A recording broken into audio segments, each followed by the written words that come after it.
മിറാക്കിൾസിനെ കുറിച്ചുള്ള കാര്യങ്ങൾ എല്ലാവരുമായും ഷെയർ ചെയ്യാൻ തുടങ്ങാം. ജീവിതത്തിൽ സംഭവിക്കുന്ന അത്ഭുതങ്ങളെക്കുറിച്ചുള്ള കാര്യങ്ങൾ മറ്റുള്ളവരുമായി പങ്കുവയ്ക്കണം. പലരോടും ഇതേപ്പറ്റി സംസാരിക്കണം. അങ്ങനെ അതിശയകരമായ കാര്യങ്ങളെ വർദ്ധിപ്പിക്കാൻ നമുക്ക് കഴിയും. It will start increasing. അത്ഭുതകരമായി നടന്ന കാര്യങ്ങളെക്കുറിച്ച് നമ്മൾ മറ്റുള്ളവർക്ക് ഇൻഫോർമേഷൻ നൽകുക മാത്രമേ വേണ്ടൂ. എൻ്റെ അടുത്ത് ചികിത്സയ്ക്ക് വന്ന ഒരു പേഷ്യൻറ്റിന് ഞാൻ ഈ മരുന്നാണ് കൊടുത്തത്. അവർക്ക് ഇതിൻ്റെ ഒരു സൈഡ് ഇഫക്റ്റും ഉണ്ടായില്ല. ഈ കാര്യം മറ്റുള്ള പേഷ്യൻസിനോടും പറയണം. ആ പേഷ്യൻറ്റിനെയും ഈ ഡിസ്കഷനിൽ ഉൾപ്പെടുത്താം. ഞാൻ ഈ മരുന്ന് കഴിച്ചു, എനിക്ക് ഇതിൻ്റെ ഒരു സൈഡ് ഇഫക്റ്റും ഉണ്ടായില്ല എന്ന് അവരിൽ നിന്ന് തന്നെ കേൾക്കുമ്പോൾ മറ്റുള്ളവരും അത് വിശ്വസിക്കും.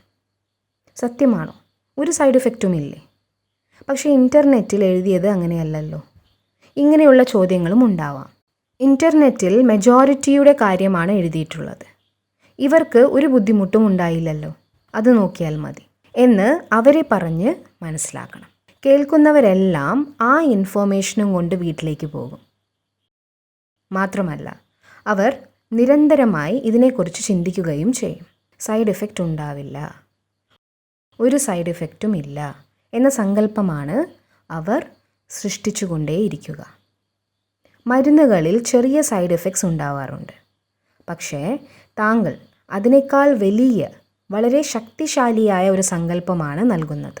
അതിനാൽ സൈഡ് ഇഫക്ട്സ് ഉണ്ടായാലും അതിൻ്റെ തീവ്രത വളരെ വളരെ കുറവായിരിക്കും. We have the power to change the destiny of life. വിധിയെ മാറ്റിമറിക്കാനുള്ള ശക്തി നമ്മളിൽ അടങ്ങിയിട്ടുണ്ട്. ഇൻഫോർമേഷൻ നൽകണം, പക്ഷേ അത് നൽകുന്ന രീതി വളരെയധികം ശ്രദ്ധിക്കണം. വളരെ ശ്രദ്ധിച്ച് പറയേണ്ടി വരും. മുന്നിലിരിക്കുന്ന ആത്മാവിൻ്റെ ഉള്ളിൽ എത്ര ശക്തിയുണ്ട് എന്ന് താങ്കൾക്കറിയില്ല, അല്ലേ? ഓരോ ആത്മാവും അവരുടെ തന്നെ ഭാഗ്യമാണ് സൃഷ്ടിച്ചുകൊണ്ടിരിക്കുന്നത്. ഇതെപ്പോഴും ഓർമ്മ വയ്ക്കണം. കൃത്യമായ രോഗവിവരങ്ങൾ ക്യാൻസർ പേഷ്യൻസിന് നൽകേണ്ട ആവശ്യമുണ്ടോ എന്ന വിഷയത്തിൽ ഒരു ഹോസ്പിറ്റലിൽ ചർച്ച നടന്നിരുന്നു. രോഗികളും അവരുടെ ബന്ധുക്കളും ഉണ്ടായിരുന്നു ആ ചർച്ചയിൽ. രോഗവിവരങ്ങൾ പറയണം, പറയേണ്ട എന്നൊക്കെയുള്ള കാര്യങ്ങൾ പറഞ്ഞ് അവിടെ ചൂട് പിടിച്ച ചർച്ച തന്നെയാണ് നടന്നത്. പലർക്കും പല അഭിപ്രായങ്ങളായിരുന്നു. ഫാമിലിയോട് പറയാം, പേഷ്യൻറ്റിനോടാണോ പറയേണ്ടത്, ഇങ്ങനെയുള്ള കാര്യത്തിൽ ചർച്ചകൾ നടന്നു. യഥാർത്ഥത്തിൽ രോഗവിവരം അറിഞ്ഞ ശേഷവും അതിനെക്കുറിച്ച് വളരെ പവർഫുള്ളായ തോട്ട്സ് ക്രിയേറ്റ് ചെയ്യാൻ കഴിയുന്ന ഒരാളോട് മാത്രമേ രോഗവിവരം ഷെയർ ചെയ്യാൻ പാടുകയുള്ളൂ. പലപ്പോഴും പേഷ്യൻസ് വളരെ പ്യുവർ ആൻഡ് പോസിറ്റീവ് തോട്ട്സ് ആയിരിക്കും സൃഷ്ടിക്കുന്നുണ്ടാവുക. പക്ഷേ അവർക്ക് ചുറ്റുമുള്ളവർ നെഗറ്റീവ്സ് ക്രിയേറ്റ് ചെയ്യുന്നുണ്ടാകും. എങ്ങനെയാവും, ഇനി എന്ത് സംഭവിക്കും എന്ന ഈ വൈബ്രേഷൻ ഹീലിങ്ങിനെ പതുക്കെയാക്കും, ബ്ലോക്ക് ചെയ്യും. ചികിത്സിക്കേണ്ടത് ഡോക്ടർ മാത്രമാണ് എന്ന് വിശ്വസിച്ചാണ് എല്ലാവരും ഇരിക്കുക. പകുതി ചികിത്സ ഡോക്ടറും പകുതി ചികിത്സ താങ്കൾ സ്വയവും ചെയ്യണം എന്ന് ഡോക്ടേഴ്സ് പേഷ്യൻസിനെ പറഞ്ഞ് മനസ്സിലാക്കണം. കാരണം ഭാവിയിൽ എന്തെങ്കിലും ചെറിയ കുഴപ്പം കണ്ടാൽ അവരാദ്യം മരുന്നും കൊണ്ട് ഡോക്ടറുടെ അടുത്തേക്കാണ് വരിക. എന്നിട്ട് താങ്കളാണ് ഈ മരുന്ന് തന്നത് എന്ന് പറയും. അപ്പോൾ താങ്കൾ അവരോട് മരുന്നിനൊപ്പം ശരിയായ ചിന്തകളും സൃഷ്ടിച്ചിരുന്നുവോ, അതേക്കുറിച്ച് ശരിയായ കാര്യങ്ങളാണോ വിചാരിച്ചത് എന്ന് തിരിച്ചു ചോദിക്കണം. അവർ സ്വന്തം റോളും ശരിക്കും നിർവഹിച്ചുവോ എന്നറിയണം. ചികിത്സാ ശൈലികളിൽ മാറ്റം വരുത്തണം. ചികിത്സയിൽ തനിക്ക് കൂടി ഉത്തരവാദിത്തമുണ്ട് എന്ന് രോഗികളെയും മനസ്സിലാക്കണം. അവരുടെ ചികിത്സയിൽ കുടുംബത്തിനും ഉത്തരവാദിത്വമുണ്ട് എന്ന് അവരെ അറിയിക്കണം. എന്നിട്ട് സ്വന്തം മാനസികാവസ്ഥ സ്വസ്ഥമാക്കിയതിന് ശേഷം മിറാക്കിൾസ് സൃഷ്ടിക്കാൻ തുടങ്ങാം. അത്ഭുതങ്ങൾ എപ്പോഴെങ്കിലും ഒരിക്കൽ സംഭവിക്കുന്ന ഒരു കാര്യമല്ല. അത്ഭുതങ്ങൾ സ്വയം തിരഞ്ഞെടുക്കുന്നവരുടെ ജീവിതത്തിൽ എന്നും പല പല മായാജാലങ്ങളും സംഭവിച്ചുകൊണ്ടിരിക്കും. അല്ലാതെ ഇതൊന്നും മുകളിൽ നിന്നും വരുന്നവയല്ല. ആരാണോ മിറാക്കിൾസിനെ തിരഞ്ഞെടുക്കുന്നത്, അത്ഭുതങ്ങളിൽ വിശ്വസിക്കുന്നത്, അവർ അത് സൃഷ്ടിക്കുകയും ചെയ്യും. എല്ലാവർക്കും മിറാക്കിൾ സൃഷ്ടിക്കാനാവും. കാരണം എല്ലാവരുടെയും പക്കൽ ആ 5th ഫോൾഡർ ഉണ്ട്. അവർക്ക് നല്ല വിൽ പവർ ഉണ്ട്. ബട്ട് എനിക്ക് കുറവാണ്. ഇങ്ങനെയാണ് നമുക്ക് തോന്നുക. അല്ല, ഞാൻ വിൽ പവറിൻ്റെ ഫയൽ കുറച്ചേ തുറന്നിട്ടുള്ളൂ. അവർ അത് കൂടുതൽ തുറന്നു. ഈ വ്യത്യാസം മാത്രമാണ് രണ്ടുപേർ തമ്മിലുള്ളത്. ഞാൻ ആഗ്രഹിക്കുകയാണെങ്കിൽ എനിക്കും ആന്തരിക ശക്തിയുടെ ആ ഫയൽ മുഴുവനായി തുറന്ന് മിറാക്കിൾസ് ക്രിയേറ്റ് ചെയ്യാനാവും. ഇൻഫോർമേഷൻസ് എങ്ങനെ ഷെയർ ചെയ്യണം എന്നതിനെക്കുറിച്ച് വളരെ നന്നായി പഠിക്കണം. വിവരങ്ങൾ നൽകേണ്ടത് വളരെ അത്യാവശ്യം തന്നെയാണ്. എന്നാൽ ഏതെല്ലാം കാര്യങ്ങൾ പറയണം, അതെങ്ങനെ പറയണം, ഇതിനും അത്ര തന്നെ പ്രാധാന്യമുണ്ട്. ഇതേ ട്രീറ്റ്മെൻറ്റിൽ ആളുകൾ ഏതെല്ലാം അത്ഭുതങ്ങളാണ് ക്രിയേറ്റ് ചെയ്തിട്ടുള്ളത് എന്നതിനെ ഫോക്കസ് ചെയ്യണം. അപ്പോൾ ആളുകളിൽ നിന്നും തിരിച്ചു ലഭിക്കുന്ന അനുഭവങ്ങൾ നിങ്ങളിലേക്കെത്തും. ആ അനുഭവങ്ങൾ നിങ്ങൾ ശരിക്കും സർപ്രൈസ്ഡ് ആകും. സൈഡ് ഇഫക്ട്സ് ഇവർക്ക് തീരെ ഉണ്ടായില്ല എന്ന് ചിന്തിച്ച് നിങ്ങളും സർപ്രൈസ്ഡ് ആവും. കാരണം അവർ അത്തരത്തിലുള്ള ഒരു തോട്ടാണ് ആ മരുന്നിനായി നൽകിയത്. ചില മരുന്നുകൾ വർഷങ്ങളോളം കഴിച്ചാലും ചിലർക്ക് ഒരു സൈഡ് എഫക്റ്റും ഉണ്ടാവില്ല. പക്ഷേ മരുന്നിൻ്റെ സൈഡ് ഇഫക്റ്റിനെ കുറിച്ച് അറിഞ്ഞതിന് ശേഷം സൈഡ് ഇഫക്ട്സ് കാണാൻ തുടങ്ങുന്നു. എന്തുകൊണ്ടാണ് ഇങ്ങനെ സംഭവിക്കുന്നത്? മരുന്ന് മുൻപും കഴിക്കുന്നുണ്ടായിരുന്നു, അല്ലേ? പക്ഷേ ഇൻഫോർമേഷൻ ലഭിച്ച ശേഷമാണ് സൈഡ് ഇഫക്ട്സും കാണാൻ തുടങ്ങിയത്. എന്താണ് അതിന് കാരണം? ഇൻഫോർമേഷൻ കിട്ടിയതും മനസ്സ് തോട്ട് ക്രിയേറ്റ് ചെയ്തു. ഛർദി വരും, ഇത് കഴിച്ചാൽ ഛർദിക്കും, ഉറപ്പാണ്, എന്തായാലും ഛർദിക്കുക തന്നെ ചെയ്യും. ഈ മരുന്ന് കഴിച്ചാൽ ഛർദി ഉണ്ടാവുമെന്ന് മനസ്സ് മെസ്സേജ് കൊടുത്തു. മുൻപ് മരുന്ന് കഴിച്ചാൽ ഛർദി ഉണ്ടാവുമെന്ന് മനസ്സിനറിയില്ല.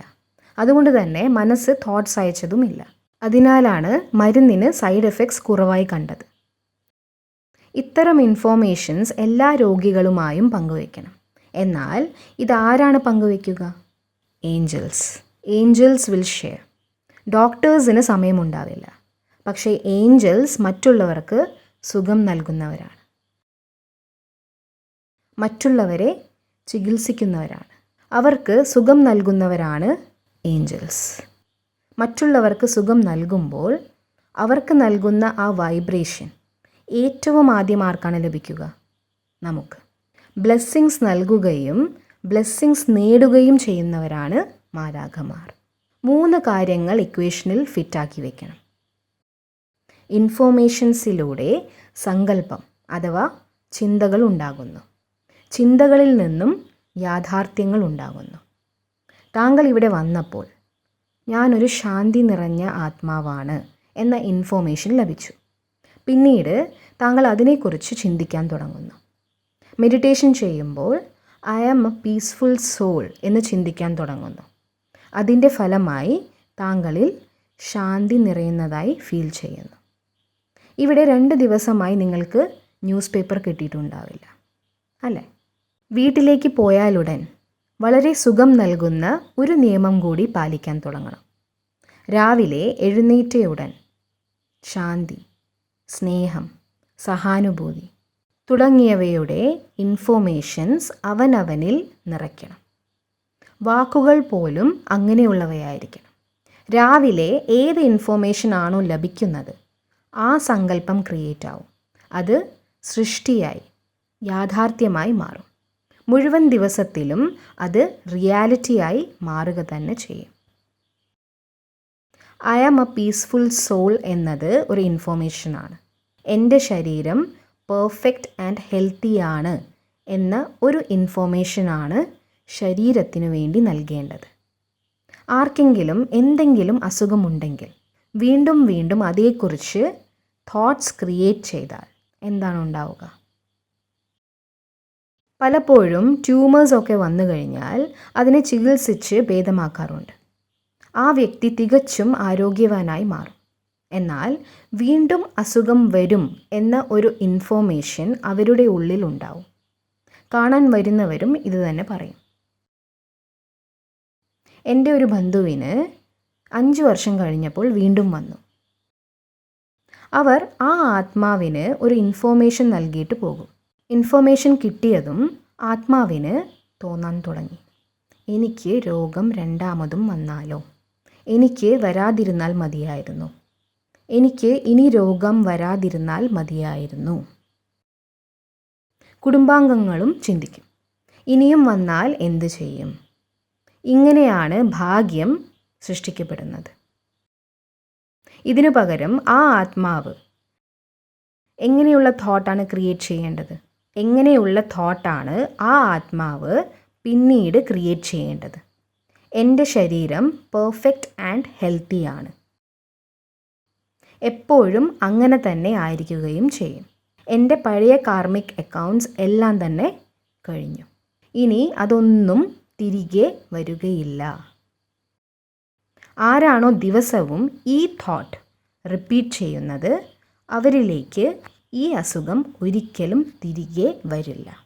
മറിച്ച് വരാതിരുന്നാൽ മതിയായിരുന്നു, വരാതിരുന്നാൽ മതിയായിരുന്നു എന്ന് പറഞ്ഞ് ദിവസവും അസുഖത്തെ ക്ഷണിക്കുന്നവർക്ക് എന്താണ് ഉണ്ടാവുക?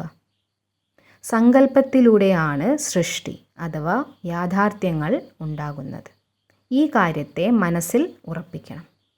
ഈ കാര്യത്തിലൂടെ തന്നെ നമ്മുടെ സംസ്കാരങ്ങൾ മാറ്റാനാവും, ബന്ധങ്ങളിൽ മാറ്റങ്ങൾ ഉണ്ടാക്കാനാവും, ജോലിയിലും വ്യത്യാസമുണ്ടാക്കാൻ കഴിയും. ഇതിലും പ്രധാനമായി കലിയുഗത്തിൽ നിന്നും സത്യയുഗം ഉണ്ടാകുന്നത് പോലും സങ്കല്പങ്ങളുടെ ആധാരത്തിലാണ്. World will change only with our thoughts. പരസ്പരം എക്സ്പെക്റ്റേഷൻസ് വയ്ക്കുന്നത് നാച്ചുറൽ ആണോ? അല്ല. അല്പം പോലും എക്സ്പെക്റ്റേഷൻസ് മറ്റുള്ളവരിൽ വയ്ക്കരുത്. എക്സ്പെക്റ്റേഷൻസ് വയ്ക്കുന്നതിലൂടെ എൻ്റെ ഫയൽ നിങ്ങളുടെ ഫോൾഡറിലും ഉണ്ടാവണം എന്ന് ആഗ്രഹിക്കുകയാണ് നമ്മൾ ചെയ്യുന്നത്. നമ്മുടെ രണ്ടുപേരുടെയും യാത്ര വ്യത്യസ്തമാണെങ്കിൽ പിന്നെ നമ്മുടെ ഫയൽസും വ്യത്യസ്തമായിരിക്കും, അല്ലേ? അക്സെപ്റ്റൻസ് എന്നാൽ ഞാൻ നിങ്ങളുടെ എല്ലാ സംസ്കാരങ്ങളോടും കൂടി നിങ്ങളെ അംഗീകരിക്കുന്നു. നമുക്ക് ഇരുവർക്കും ചേർന്ന് പുതിയ സംസ്കാരങ്ങൾ സൃഷ്ടിക്കാം. ഇപ്പോൾ താങ്കൾ ലേറ്റായി വന്നു എന്ന് കരുതി താങ്കൾ ജീവിതകാലം മുഴുവനും ലേറ്റായി തന്നെ വരണമെന്നില്ല. അങ്ങനെ നമ്മൾ ചിന്തിച്ചാൽ അടുത്ത ജന്മത്തിൽ നഴ്സറിയിൽ പോലും ആ കുട്ടി ലേറ്റായി മാത്രമേ എത്തൂ. ചില കുട്ടികൾ എന്നും സ്കൂളിലേക്ക് ലേറ്റായി പോകുന്നത് കണ്ടിട്ടില്ലേ? കഴിഞ്ഞ ജന്മത്തിൽ എയർപോർട്ടിലേക്ക് പോലും ലേറ്റായി ഓടിയെത്തുന്നവരാണ് ഈ ജന്മത്തിൽ ഇങ്ങനെയാവുന്നത്. സംസ്കാരങ്ങളെ അംഗീകരിക്കുക എന്നാൽ വിമർശിക്കാതിരിക്കുക, കളിയാക്കാതിരിക്കുക, മറ്റുള്ളവരുമായി താരതമ്യപ്പെടുത്താതിരിക്കുക. മറിച്ച് അവർ എങ്ങനെയാണോ അതുപോലെ അവരെ അംഗീകരിക്കുക. എന്നിട്ട് നമ്മുടെ ഒറിജിനൽ സംസ്കാരങ്ങളുടെ 5th ഫോൾഡറിനെ തുറക്കുക.